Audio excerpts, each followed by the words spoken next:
प्यारे बच्चों नमस्कार। डिजायर पॉइंट में आप सभी का बहुत बहुत स्वागत है।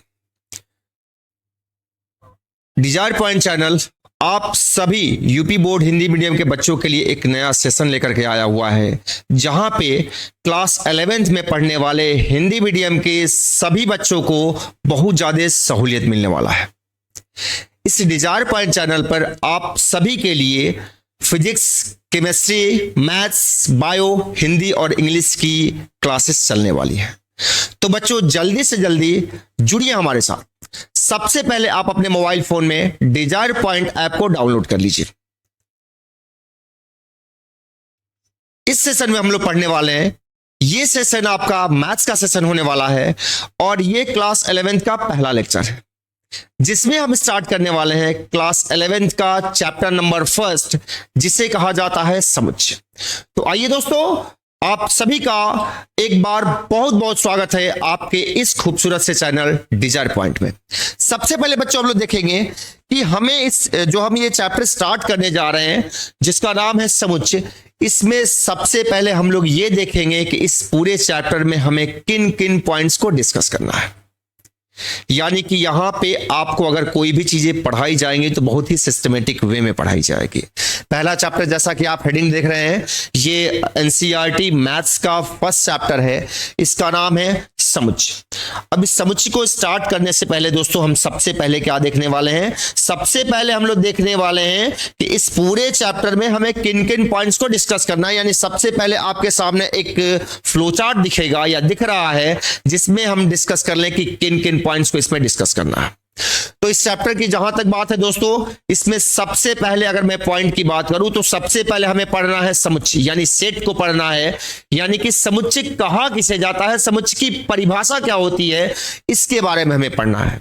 क्योंकि आप जब जैसे ही एनसीईआरटी आप खोलेंगे तो एनसीईआरटी की जो पहली एक्सरसाइज होगी, उसमें जो फर्स्ट क्वेश्चन आएगा वो समुच्चय की परिभाषा से आएगा।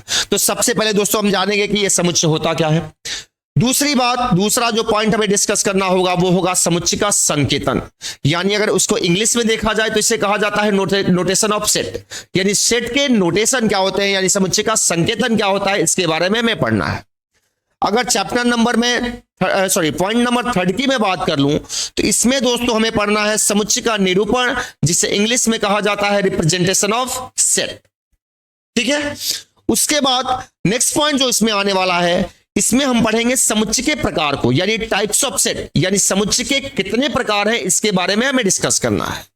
उसके बाद हम लोग आगे की ओर बढ़ेंगे तो अगला जो पॉइंट आएगा वो आएगा वेन आरेख। वेन आरेख बोले तो यानी कि समुच्चय के जो ऑपरेशन, यानी समुच्चयों पर जो संक्रियाएं होंगी, उनका ये एक तरह से क्या है, ग्राफीय निरूपण है। ठीक है। यानी हम पढ़ने वाले क्या है, वेन आरेख पढ़ने वाले हैं। उसके बाद आएगा बच्चों समुच्चयों पर संक्रियाएं, जिसे हम कहते हैं ऑपरेशन ऑन सेट्स। उसके बाद अगला जो टॉपिक आएगा वो आएगा डी मॉर्गन्स लॉ। ये द्वि लिखा गया है बट एक्चुअल में होगा डी मॉर्गन का नियम, यानी डी मॉर्गन्स लॉ पढ़ना है। उसके बाद नेक्स्ट टॉपिक जो हमें पढ़ना है वो है वितरण नियम, जिसे हम लोग डिस्ट्रीब्यूटिव लॉ कहते हैं। और उसके साथ ही साथ जो नेक्स्ट पॉइंट आएगा वो आएगा समुच्चयों के नियम का प्रयोग, यानी प्रैक्टिकल प्रॉब्लम ऑन सेट्स। यानी कि कुछ क्वेश्चंस आते हैं जिनको प्रैक्टिकली हम कैसे सॉल्व करेंगे, उसके बारे में इस पॉइंट में हम डिस्कस करेंगे। तो दोस्तों इस तरह इस पूरे सेट चैप्टर में, यानी समुच्चय में, हमें इन मेन पॉइंट्स को डिस्कस करना है। तो आइए हम लोग एक एक करके 1 बाय 1 करके सारे पॉइंट को डिस्कस करते हैं और उस पर बेस्ड ऑन क्वेश्चन को डिस्कस करते हैं बच्चों। तो सबसे पहले, यानी ये जो पॉइंट्स है आपके पास, जो भी ये पॉइंट्स हैं, इसमें सबसे पहले बारी आ रही है इस समुच्चय की। यानी कि हमें पढ़ना है कि ये समुच्चय क्या है। लेकिन इस समुच्चय को पढ़ने से पहले दोस्तों एक चीज आप ध्यान दीजिएगा कि अभी आप 10th पास आउट हो गया है। 10th और 11th के मैथ्स में बहुत ज्यादा डिफरेंस है। क्लास 11th में, यानी कक्षा 11 में जब आप गणित पढ़ेंगे तो उसमें कुछ मैथमेटिकल सिंबल्स, कुछ मैथमेटिकल नोटेशंस यूज होंगे। अगर आप मैथमेटिकल नोटेशन या मैथमेटिकल सिंबल के बारे में नहीं जानेंगे तो आप उसको नहीं पढ़ पाएंगे।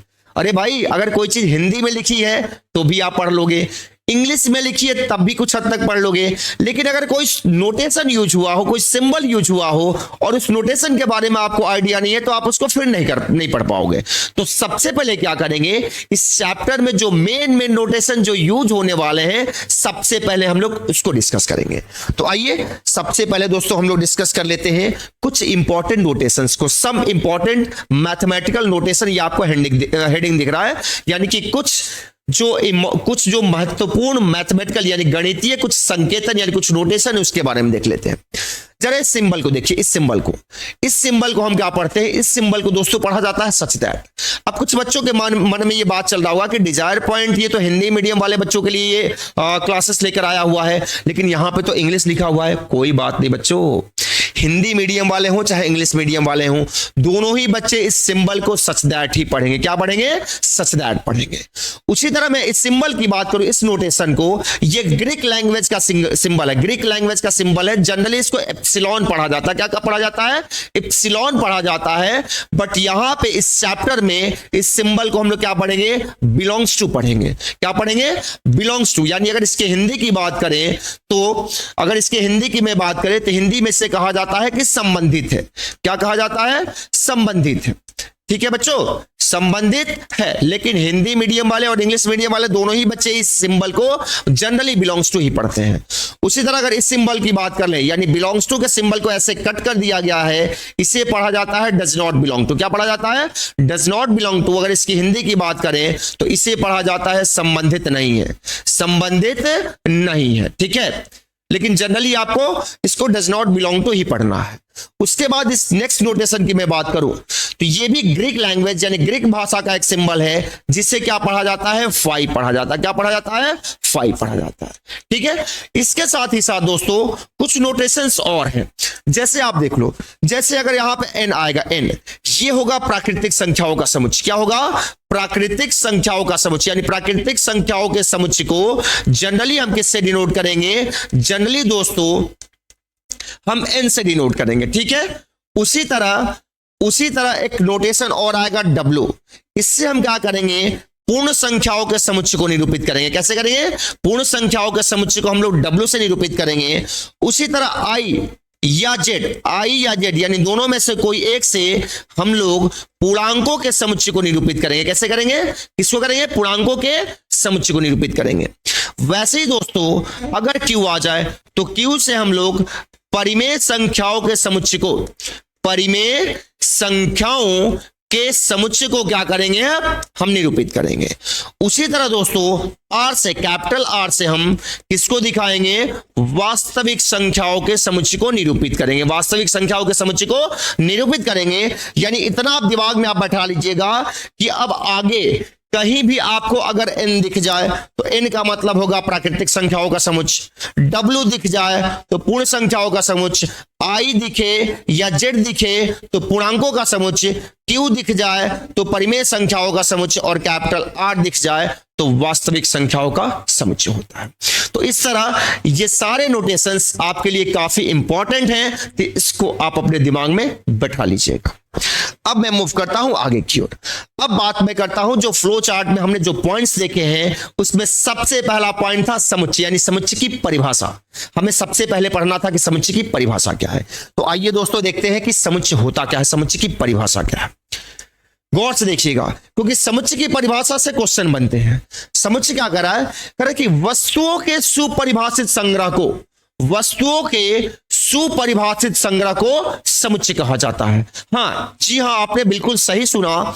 समुच्चय के वस्तुओं के सुपरिभाषित संग्रह को समुच्चय कहा जाता है। ठीक है, अब यहां पे सबसे बड़ा प्रश्न ये उठ रहा है कि संग्रह के बारे में हमें आइडिया है। संग्रह हम जानते हैं, संग्रह मतलब कलेक्शन, जैसे किताबों का कलेक्शन, मोबाइल फोन का कलेक्शन, बढ़िया पैंट का कलेक्शन, टी शर्ट का कलेक्शन, पेन का कलेक्शन। आप संग्रह के बारे में अच्छी तरह जानते हैं। संग्रह मतलब कलेक्शन।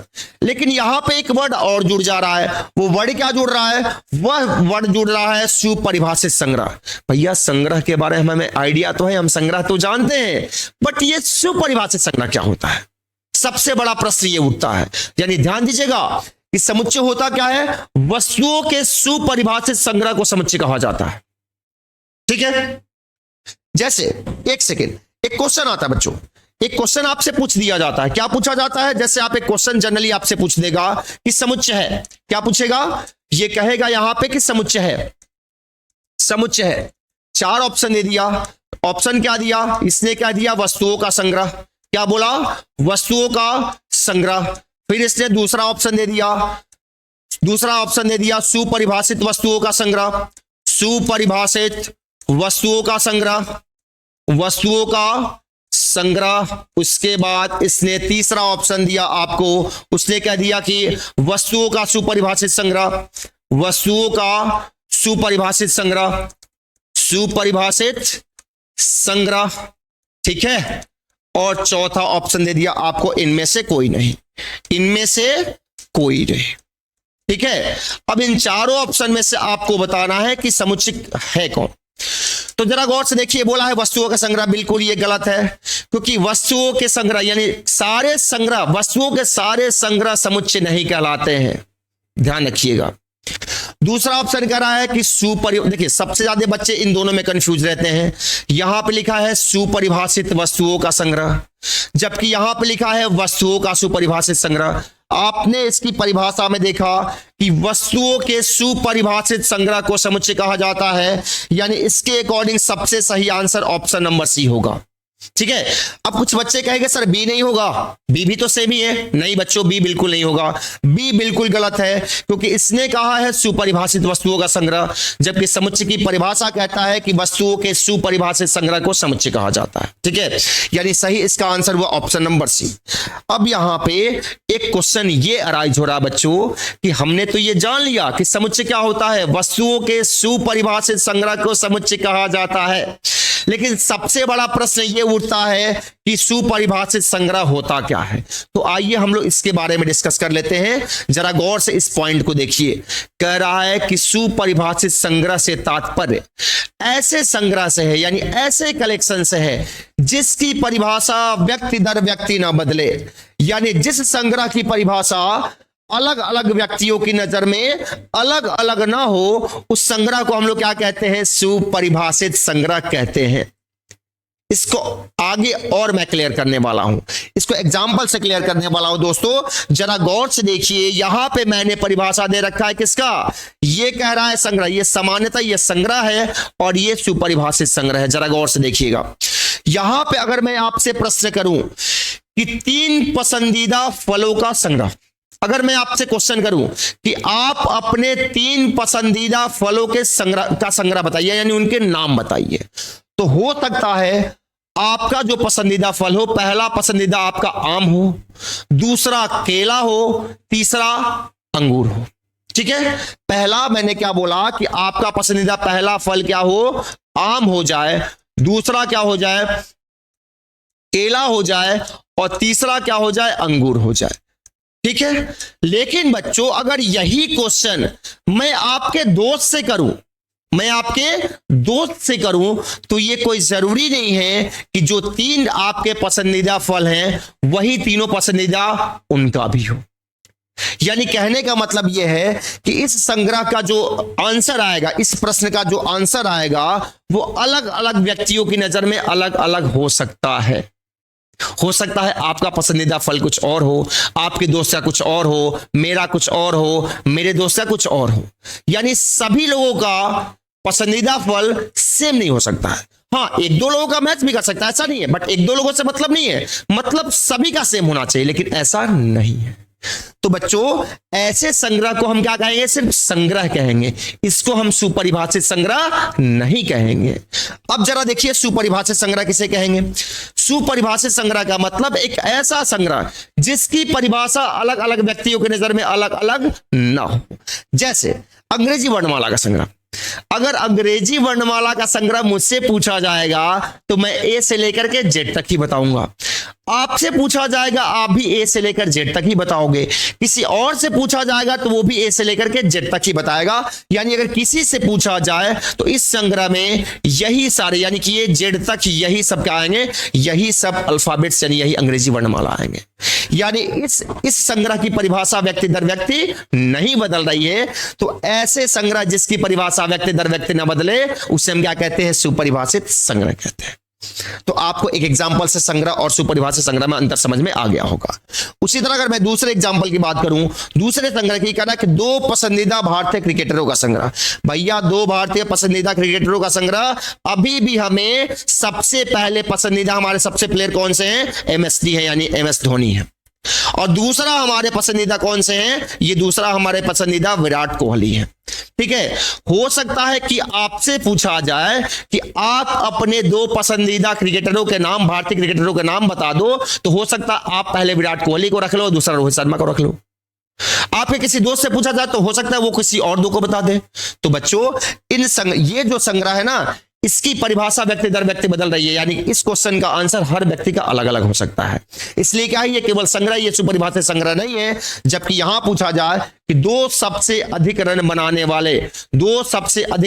वाले भारतीय क्रिकेटरों का संग्रह, यहां पे बच्चों परिभाषा बदलने वाली नहीं है, क्योंकि सबसे अधिक रन किसने बनाया है? पहले नंबर पर सचिन तेंदुलकर हैं और दूसरे नंबर पे कौन से, वो मुझे भी याद नहीं है, बट इसको सर्च किया जाएगा तो रिजल्ट पता चल जाएगा। यानी इस क्वेश्चन का आंसर प्रत्येक व्यक्ति सेम ही देगा, सेम ही आंसर होगा, इसका आंसर बदलने वाला नहीं है। अब आप कहोगे सर ये बताइए, जिसको ये मालूम ना हो कैसे बताएगा? अरे भैया नहीं मालूम है, कोई बात नहीं है, वो पता करके बताए, पता करके भी बताएगा तो सेम ही आंसर बताएगा ना, वो अलग कहां से हो सकता है? तो ये संग्रह क्या होगा? सुपरिभाषित संग्रह होगा। ठीक है, तो बच्चों आई थिंक अब आपको समझ में आ गया होगा कि संग्रह क्या है और सुपरिभाषित संग्रह क्या है। वैसे आप तीसरे एग्जाम्पल की बात कर लो, संग्रह में कह रहा है कि इस अध्याय के अधिक, देखिए यहां पे थोड़ा सा मिसप्रिंट हुआ है, इस अध्याय के अधिक महत्वपूर्ण प्रश्नों का संग्रह, इस अध्याय के अधिक महत्वपूर्ण प्रश्नों का संग्रह। ये क्या, इसके बारे में आप कुछ नहीं कह सकते हैं। ठीक है, अधिक महत्वपूर्ण कर लीजिए, या महत्वपूर्ण हटा के एक बात और कर लो, इस अध्याय के कठिन प्रश्नों का संग्रह कर लीजिए आप। क्या? कठिन प्रश्नों का संग्रह। भैया एक ही क्वेश्चन पेपर दो अलग अलग बच्चों को अलग अलग तरीके से लगता है। जिसको उसके क्वेश्चन आ रहे होते हैं उसको वो क्वेश्चन पेपर आसान लगता है, लेकिन जिसको वो क्वेश्चन नहीं आ रहे होते उसको वो क्या लगता है? टफ लगता है। तो ये कहा कि इस अध्याय के कठिन प्रश्नों का संग्रह, ये बच्चों अलग अलग बच्चों की नजर में अलग अलग हो सकता है, यानी कि ये केवल संग्रह, ये सुपरिभाषित संग्रह नहीं है। जबकि प्राकृतिक संख्याओं का संग्रह, प्राकृतिक संख्याओं के संग्रह की बात की जाए तो प्राकृतिक संख्या 1 से प्रारंभ होती है और अनंत तक जाती है। किसी से भी पूछा जाएगा तो यही बताया जाएगा, यानी इसकी परिभाषा व्यक्ति दर व्यक्ति नहीं बदलने वाली है, यानी कि ये क्या है? सुपरिभाषित संग्रह है, जबकि इधर वाला क्या था? संग्रह था। तो आई थिंक बच्चों मुझे उम्मीद है कि आपको संग्रह और सुपरिभाषित संग्रह में अंतर समझ आ गया होगा। जब इसके बारे में आपको अंतर समझ में आ गया तो आपको समझ में आ गया होगा। अब हम लोग आगे की मूव करते हैं, आगे चला जाए। अब आगे नेक्स्ट पॉइंट, अब अगला पॉइंट फ्लो चार्ट के अकॉर्डिंग, जो फ्लो चार्ट में हमने बनाया था, हमने बताया था, अगला पॉइंट हमारा क्या है? यह है समुच्चय का संकेतन, जिसे कहा जाता है नोटेशन ऑफ सेट। यानी अब जरा देखा जाए कि यह समुच्चय का संकेतन होता क्या है। समुच्चय के संकेतन की जहां तक बात है तो कह रहा है कि समुच्चय को निरूपित करने वाले, सब देखिए समुच्चय के संकेतन में हमें 2-3-4 पॉइंट पढ़ने हैं। सबसे पहला पॉइंट जो आएगा वो ये है कि कह रहा है, पहला पॉइंट क्या है जरा गौर से देखिएगा, कि समुच्चय को निरूपित करने वाले संग्रह में सम्मिलित वस्तुओं या पदों को समुच्चय का अवयव कहा जाता है। सबसे पहले हम क्या पढ़े? समुच्चय के अवयव, यानी समुच्चय को निरूपित करने वाले संग्रह में सम्मिलित वस्तुओं या पदों को समुच्चय का अवयव कहा जाता है। जरा एग्जांपल से देखा जाए, अगर दोस्तों मैं कहूं अंग्रेजी वर्णमाला के स्वरों का संग्रह या अंग्रेजी वर्णमाला के स्वरों का समुच्चय कह लूं, तो अंग्रेजी वर्णमाला के स्वरों के समुच्चय में यही आएंगे ना, यानी 5 ही स्वर होते हैं ना। कौन कौन से? ए आएगा, ई आएगा, आई आएगा, ओ आएगा, यू आएगा, यही 5 आएंगे। यानी अंग्रेजी वर्णमाला के स्वरों के समुच्चय को निरूपित करने वाले संग्रह में यही 5 अल्फाबेट्स आएंगे। तो ये क्या कहलाए? ये इस समुच्चय के अवयव कहलाते हैं। क्या कहलाते हैं? अवयव कहलाते हैं, यानी कि एलिमेंट्स कहलाते हैं। अब हम लोग आगे चलते हैं। समुच्चय के संकेतन का अगला पॉइंट है दोस्तों, ये कह रहा है कि समुच्चय को अंग्रेजी वर्णमाला के बड़े अक्षरों द्वारा निरूपित किया जाता है। बच्चों अगर हम जन्म लेते हैं, हम पैदा होते हैं, तो हमारे मम्मी पापा सबसे पहले हमारा नाम रखते हैं। नामकरण क्यों करते हैं? हमारा इसलिए करते हैं क्योंकि उसी नाम से हमारी पहचान होती है, उसी नाम से हमारा अस्तित्व होता है। इसलिए जब कभी भी अगर आप समुच्चय को लिखते हो तो सबसे पहले उसको एक नाम देना होगा। लेकिन वो नाम कैसे दिया जाएगा? हम लोग का नाम कैसे दिया जाता है? हम लोग का नाम, जो भी हमारा नाम होता है, जो इंसानों का नाम होता है, वो नाम रखा जाता है। जबकि यहां पे समुच्चय को अंग्रेजी वर्णमाला के बड़े अक्षरों यानी कि कैपिटल लेटर से निरूपित किया जाता है, यानी इसी से इसका नाम दिया जाता है। अगले पॉइंट की बात करूं तो ये कह रहा है कि समुच्चय के अवयवों को सामान्यतः, समुच्चय के अवयवों को, यहां पे अवयवों की बात हो रही है, सामान्यतः अंग्रेजी वर्णमाला के छोटे अक्षरों द्वारा निरूपित किया जाता है। यानी कि दोस्तों अगर समुच्चय के अवयव की जगह अगर अल्फाबेट आता है तो सामान्यतः उन अल्फाबेट्स को छोटे अक्षरों से निरूपित किया जाता है, छोटे अक्षरों से लिखा जाता है। उसके बाद आगे मैं बात कर लूं, यहां पे अवयव, यहां पे समुच्चय की बात हो रही थी, यहां पे अवयव की बात हुई है। ये कह रहा है कि समुच्चय को लिखते समय समुच्चय के अवयव को मझोला कोष्ठक, आप इसके बारे में जानते होंगे, मझला कोष्ठक या मझोला कोष्ठक जो भी कह लीजिए, कह रहा है कि समुच्चय को लिखते समय समुच्चय के अवयव को मझोला कोष्ठक में अवश्य बंद करना चाहिए। यानी कि जब तक आप समुच्चय के अवयव को मझोला कोष्ठक के अंदर बंद नहीं करोगे तब तक वो समुच्चय नहीं कहलाएगा, ध्यान रखिएगा, ये जरूरी होता है मझोला कोष्ठक में बंद करना। यहां जरा इस नोट को देख लीजिएगा, नोट कर रहा है कि कोई भी सुपरिभाषित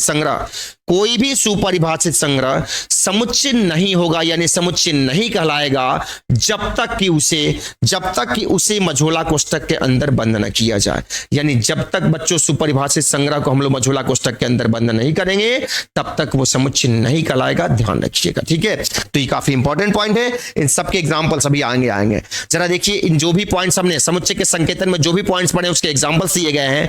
पहला एग्जांपल है यहां पे क्या, स्वरों का समुच्चय।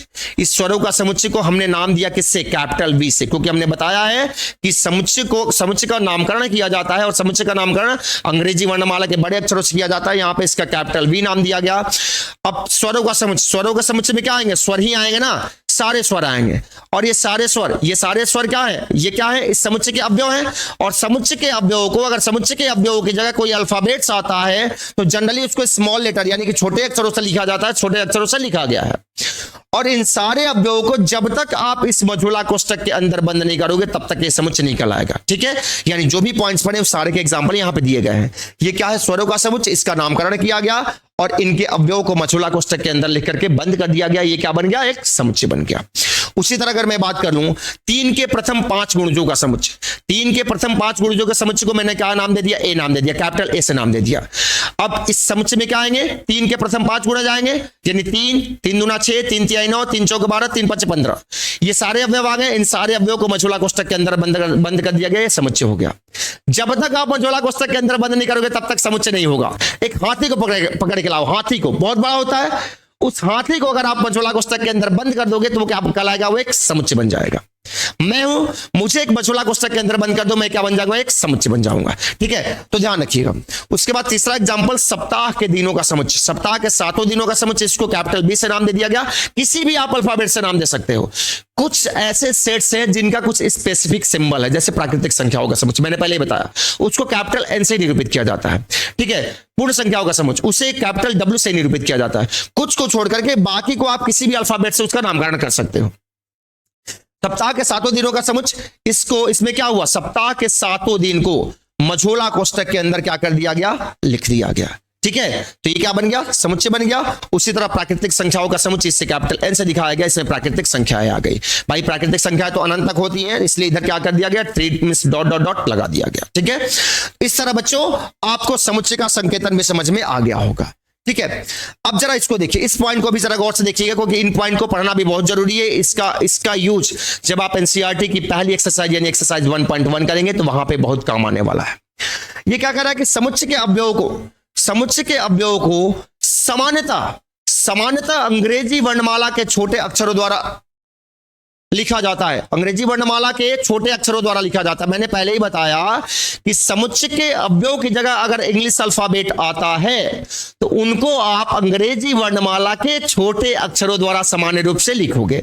तो वही ये कह रहा है कि समुच्चय के अवयवों को सामान्यतः अंग्रेजी वर्णमाला के छोटे अक्षरों द्वारा लिखा जाता है, लेकिन कुछ एक्सेप्शनल केस भी आता है, कुछ अपवाद भी आता है। कुछ एक्सेप्शनल केस में इसे बड़े अक्षरों द्वारा यानी कैपिटल लेटर द्वारा भी लिखा जाता है, जिसका एग्जाम्पल यहां पे है। ये एग्जाम्पल ये है, कह दिया जाए अगर क्वेश्चन आ जाए, ये देखो ये क्या लिखा है, इक्वेशन, क्या लिखा है, इक्वेशन, EQUATION, इक्वेशन शब्द के अक्षरों का समुच्चय, इक्वेशन शब्द के अक्षरों का समुच्चय। बच्चों यहां पे आप थोड़ा सा ध्यान दीजिएगा, यहां पे जो इक्वेशन वर्ड आया है, यहां पे इसके सारे अल्फाबेट कैपिटल में लिखे, किसमें लिखे, कैपिटल में लिखे हैं। तो अगर इस तरह कोई क्वेश्चन आ जाए, यानी कोई वर्ड दे दिया जाए और उसके सारे अल्फाबेट कैपिटल में लिखे हों और कह दे कि उस शब्द के अक्षरों का समुच्चय बताओ, तो अगर यहां पे कैपिटल में लिखा गया है तो यहां भी इसको यानी समुच्चय के रूप में निरूपित करते समय इसको कैपिटल में ही लिखना है और उसको मझोला कोष्ठक के अंदर बंद कर देना है। यहां पे आप स्मॉल लेटर से नहीं लिखोगे, यानी कि ये क्या है, ये एक एक्सेप्शनल केस है। तो आई थिंक बच्चों ये आपको एक्सेप्शनल केस समझ में आ गया होगा, ठीक है। अब जरा ये पॉइंट भी देखिए, ये पॉइंट भी काफी इंपॉर्टेंट है, इसको हम लोग एक्सरसाइज फर्स्ट जब करेंगे तो वहां पे ये यूज होने वाला है। ये जरा गौर से देखिएगा क्या कह रहा है, कह रहा यदि x समुच्चय A का एक अवयव है, यानी कि कोई आपके पास एक समुच्चय A है, उसका एक अवयव ये x है, तब इसे मैथ की भाषा में कैसे लिखेंगे, तब इसे x बिलोंग्स टू a, इस सिंबल के बारे में मैंने पहले बताया। इस सिंबल को हम क्या पढ़ते हैं, इस सिंबल को दोस्तों हम पढ़ते हैं बिलोंग्स टू, क्या पढ़ते हैं, बिलोंग्स टू। पहले ही मैंने इसके बारे में बता चुका हूं। यदि x समुच्चय a का एक अवयव है तब इसे x बिलोंग्स टू a से निरूपित किया जाता है, तथा x समुच्चय a का एक अवयव है पढ़ा जाता है। क्या पढ़ा जाता है, x समुच्चय a का एक अवयव है, ये पढ़ा जाता है। जरा इस एग्जांपल को देखिए, हमारे सामने एक समुच्चय दिया गया है n। n मतलब क्या, ये प्राकृतिक संख्याओं का समुच्चय। क्या है, प्राकृतिक संख्याओं का समुच्चय, यानी इसमें सारे प्राकृतिक संख्याएं आई हुई हैं, ठीक। तब हम क्या कहेंगे, तब हम यहां पे कहेंगे, हम यही कहेंगे ना मैथ की भाषा में कि एक क्या है, एक इसका एक अवयव है, एक इस समुच्चय का एक अवयव है, ठीक है। सामान्यतः हम इसे ऐसे कहेंगे। अगर हम इसको मैथ की भाषा में बोलना चाहें तो मैथ की भाषा में क्या कहेंगे, मैथ की भाषा में कहा जाएगा दोस्तों कि one belongs to set A. क्या कहा जाएगा कि वन बिलोंग्स टू ए, ठीक, यानी एक समुच्चय ए का एक अवयव है। उसी तरह मैं कहूंगा, क्या कहा जाएगा, ये two belongs to set N. क्या कहा जाएगा, two belongs to set A, यानी दो समुच्चय ए का अवयव है। उसी तरह कहा जाएगा three belongs to set A मैं बोल रहा हूं, क्या मुझसे गलती होगी बच्चों, one belongs to set N बोलेंगे, एन है, एन है, सेट का नाम यहां पे एन है, एन है। यहां पे two belongs to set N बोलेंगे, उसी तरह three belongs to set N बोलेंगे, उसी तरह four belongs to set N बोलेंगे, उसी तरह five belongs to set N बोलेंगे। यानी अब आपको क्लियर हुआ कि यदि x समुच्चय ए का एक अवयव है तब इसे x बिलोंग्स टू ए से निरूपित किया जाता है, तथा x समुच्चय ए का एक अवयव है पढ़ा जाता है। ठीक है बच्चों, बात समझ में आ गई। अब जरा आगे की ओर चलते हैं। यदि x समुच्चय ए का एक अवयव नहीं है, यदि x समुच्चय ए का एक अवयव नहीं है तब इसे कैसे दिखाएंगे, इसे दिखाएंगे x does not belongs to set A. इस सिंबल को मैं पहले ही बता चुका हूं, इस सिंबल को हम बोलते हैं डज नॉट बिलोंग टू, यानी x does not belong to set A, x does not belong to set A से निरूपित किया जाता है, तथा x समुच्चय ए का अवयव नहीं है पढ़ा जाता है। x समुच्चय ए का अवयव नहीं है पढ़ा जाता है। हिंदी में इसे ऐसे पढ़ा जाएगा, अंग्रेजी में x does not belongs to set A पढ़ा जाएगा। जरा एग्जांपल देखिए, यहां पे दोस्तों मैंने वही एग्जांपल लिया n, यानी प्राकृतिक संख्याओं का समुच्चय है। ये प्राकृतिक संख्याओं के समुच्चय में सारे प्राकृतिक संख्याएं आएंगे। अब जरा आप ये बता दो, ये गलत है यहां पे। अब जरा बताओ, क्या जीरो इसका अवयव है? क्या जीरो प्राकृतिक संख्या होती है? क्या बिल्कुल नहीं होती, जीरो प्राकृतिक संख्या नहीं होती है। तो हम क्या लिखेंगे कि जीरो समुच्चय ए का समुच्चय एन का अवयव नहीं है, यानी zero does not belongs to set N. Zero इस समुच्चय का अवयव नहीं है तो हम कहेंगे कि zero does not belongs to set N, यानी जीरो समुच्चय एन से संबंधित नहीं है, यानी जीरो समुच्चय एन का अवयव नहीं है। इस नोटेशन के द्वारा दोस्तों हम इसको क्या करेंगे, डिनोट करेंगे। ठीक है, इस तरह आपने क्या देखा, इस तरह आपने समुच्चय को देखा कि समुच्चय होता क्या है। उसके बाद आपने कुछ स्पेसिफिक सिंबल्स देखे, उसके साथ ही साथ आपने समुच्चय के नोटेशन को देखा, यानी कि आपने देखा समुच्चय को कैसे किस सिंबल से दिखाते हैं, यानी कैसे उसको निरूपित करते हैं। उसके बाद आपने ये भी देखा कि समुच्चय के अवयव क्या होते हैं, समुच्चय के अवयव को निरूपित कैसे किया जाता है। ठीक है, तो इस तरह बच्चों इस सेशन में आपने ढेर सारे पॉइंट्स को हम और आप दोनों लोगों ने मिलकर डिस्कस किया। अब ये क्लास 11 मैथ्स चैप्टर नंबर 1 का लेक्चर नंबर 1 है। आप अपने मोबाइल फोन में डिजायर पॉइंट ऐप को जरूर डाउनलोड कर लीजिए। अगर आपको कहीं कोई दिक्कत होती है तो नीचे जो नंबर चल रहा होगा उस नंबर पे कॉल करके आप कोई भी इंफॉर्मेशन प्राप्त कर सकते हैं। ये रहा आज का लेक्चर नंबर फर्स्ट। अब लेक्चर नंबर सेकंड को लेकर के मैं फिर से आप लोगों के लिए हाजिर होऊंगा। तब तक के लिए आप सभी को बहुत बहुत धन्यवाद। तो अब इस वीडियो की सबसे जरूरी बात सुनिए। अगर आप अपना कंप्लीट कोर्स चाहते हैं कि भैया हमको हमारा कंप्लीट कोर्स मिल जाए, जो भी सब्जेक्ट हम पढ़ रहे हैं उसके कंप्लीट वीडियो लेक्चर एक तरफ से शुरू से लेकर के अंत तक पूरे वीडियो लेक्चर हमको मिल जाएं।